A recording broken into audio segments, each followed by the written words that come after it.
আমরা প্রত্যেকেই জীবনে এমন কোনো না কোনো সময়ের মুখোমুখি হই যখন চারপাশটা একদম অন্ধকার মনে হয় সব চেষ্টা বৃথা আর সমস্ত রাস্তা বুঝি বন্ধ হয়ে গেছে। কিন্তু আপনি কি জানেন ঠিক এমন এক মুহূর্তে শ্রীকৃষ্ণ অর্জুনকে কি বলেছিলেন? গীতার এই শ্লোকটি শুধু যুদ্ধের ময়দানের জন্য নয়, এটি আমাদের আধুনিক জীবনের চরম দুশ্চিন্তা থেকে মুক্তি পাওয়ার মহৌষধ। আজ আমরা সেই শ্লোক নিয়ে আলোচনা করব, যা আমাদের শেখায় কিভাবে ফলাফলের ভয় থেকে মুক্ত হয়ে নিজের কর্মে অবিচল থাকতে হয়। এই ভিডিওটি মন দিয়ে শুনুন, হয়তো আপনার জীবনের কোনো একটি প্রশ্নের উত্তর আজ এখানেই লুকিয়ে আছে। চলুন শুরু করা যাক। গীতার এই শ্লোকটি সংস্কৃতের প্রতিটি অক্ষরে এক অনন্য শক্তির ধারক। শ্রীকৃষ্ণ বলছেন, কর্ম নেবাধিকারস্তে, অর্থাৎ কর্ম করাই মানুষের অধিকার, কিন্তু কর্মের ফলের উপর আমাদের কোনো অধিকার নেই। অনেক সময় আমরা কোনো কাজ শুরু করার আগেই তার পরিণাম নিয়ে এত বেশি চিন্তিত হয়ে পড়ি যে কাজটির ওপর আর পূর্ণ মনোযোগ দিতে পারি না। কৃষ্ণ এখানে আমাদের মনে করিয়ে দিচ্ছেন, আমরা যেন ফলের লোভে কাজ না করি, আবার কাজ থেকে দূরেও না থাকি। অর্থাৎ কাজ করা আমাদের ধর্ম, কিন্তু ফলাফলের মায়াজালে আবদ্ধ হওয়া আমাদের পতন।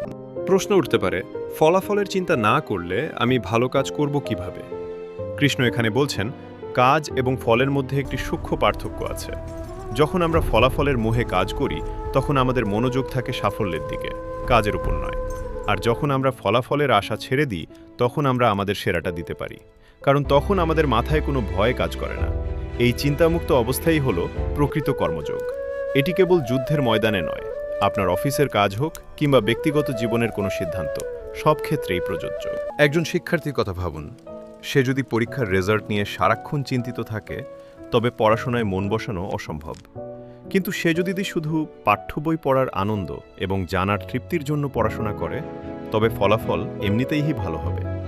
ঠিক একইভাবে কর্মক্ষেত্রেও আমরা যদি আমাদের কাজকে নিখুঁত করার দিকে নজর দিই এবং ফলাফলের ওপর নিয়ন্ত্রণ ত্যাগ করি, তবে সেই কাজের মান এবং আমাদের মানসিক শান্তি উভয়ই বহুগুণ বেড়ে যাবে। আপনি কি কখনো এমন পরিস্থিতির মুখোমুখি হয়েছেন যেখানে শুধু ফলাফলের ভয়ে আপনার কাজ খারাপ হয়েছে? কমেন্টে জানান। পরিশেষে এটাই বলবো, জীবনের প্রতিটি কর্মই একটি তপস্যা। শ্রীকৃষ্ণ আমাদের শিখিয়েছেন, ফল আমাদের হাতে নেই, কিন্তু চেষ্টা আমাদের হাতে। তাই ফলাফলের দুশ্চিন্তায় আজকের দিনটিকে বিসর্জন দেবেন না। আপনি আজ যে কাজটি করছেন, সেটিই আপনার ধর্ম। সেই কাজে নিজের শতভাগ নিষ্ঠা দিয়ে লেগে থাকুন।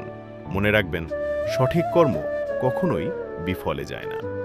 গীতার এই শিক্ষাগুলো আপনার জীবনে নতুন কোনো দিশা দেখাতে পারল কি?